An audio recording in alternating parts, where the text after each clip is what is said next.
നമ്മളെ നാട്ടിൽ ഇനി അത് ചോദിക്കാനേ പറ്റൂല. പ്രത്യേകിച്ച് കല്യാണം കഴിഞ്ഞവരോട് അവരേത് രീതിക്ക് എടുക്കാന്ന് പറയാൻ പറ്റില്ല.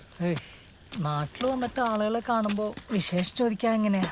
അല്ല റഫീഖെ, എനിക്കിതെന്തെല്ലാം ചോദിക്കാണ്ട്. ഹവാദിന്ന് ചോദിച്ചൂടെ, കൈഫാലക്കെന്ന് ചോദിച്ചൂടെ? ഒന്നുമില്ലേ നിനക്ക് സുഖല്ലേന്ന് ചോദിച്ചൂടെ? ചോദിക്കുന്നതിന്റെ ഒരു സുഖം ഉണ്ടല്ലോ. അതിനൊരു സുഖമുണ്ട്. ഭയങ്കര സുഖമാണ്. നിങ്ങളുടെ സമയം പോക്കാണ്ടേ ഇതാണ്ടടി. വേണ്ട സന്തോഷേ, ഹറാമാണ്. വെള്ളം ഒഴിക്കാണ്ട് അവിടെ വെച്ചാ. ഹലാലായിട്ടുള്ള ചിപ്സ് ഉണ്ട്. മീൻ ചാപ്സ് ഉണ്ട്. അത് ഹലാലാണ്. ഇതെല്ലാം ഉണ്ടല്ല മോളിലിരിക്കുന്നവൻ പറഞ്ഞ് സെറ്റാക്കിയ കാര്യങ്ങളാ. ഇപ്പൊ എന്റെ കാര്യം തന്നെ എടുത്തു നോക്ക്. ഞാനിപ്പൊ കെട്ടാൻ പോണ സീനത്തിന്റെ ഉപ്പാക്ക് ഒറ്റ നിർബന്ധമേ ഉള്ളൂ, ആളുടെ മോളെ ഡിഗ്രി കഴിഞ്ഞേ കെട്ടിക്കുള്ളൂ. എന്റെ മഹാഭാഗ്യത്തിന് ഓള് ഡിഗ്രിക്ക് തോറ്റ്. കഷ്ടകാലത്തിന് ഓളെങ്ങാനും ജയിച്ചിരുന്നെങ്കിൽ ഓളുടെ ഉപ്പ എന്താ പറയാ, ഡിഗ്രിക്കാരി മോളെ 10ാം ക്ലാസ് കുസ്തി കെട്ടിക്കൂല. അതായത് പറയും അയാൾക്കയാളുടെ മോളെ ഭാവി നോക്കണല്ലോ, അത് നമ്മളും മനസ്സിലാക്കണല്ലോ. പോയിന്റ്.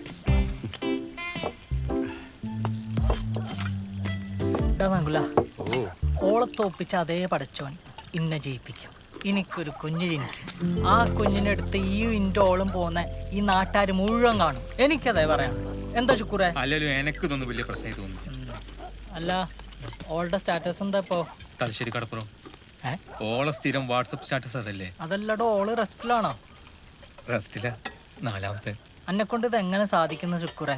എടാ, ഇതൊന്നും നമ്മളെ കയ്യിൽ നിൽക്കുന്ന കാര്യമൊന്നുമില്ല റഫീഖെ. ഇനി നേരത്തെ പറഞ്ഞ പോലെ എല്ലാം പടച്ചോന്റെ കളിയാ. പിന്നെ പടച്ചോന്റെ കളി കളിക്കാനുള്ള മുഴുവൻ കളിച്ചിട്ട് അത് പടച്ചോന്റെ കളിയായിട്ട് കളിക്കാണ്ട് അടിക്കുന്നു. ഇല്ല കുപ്പി കൊണ്ട് ഞാൻ പോവേ.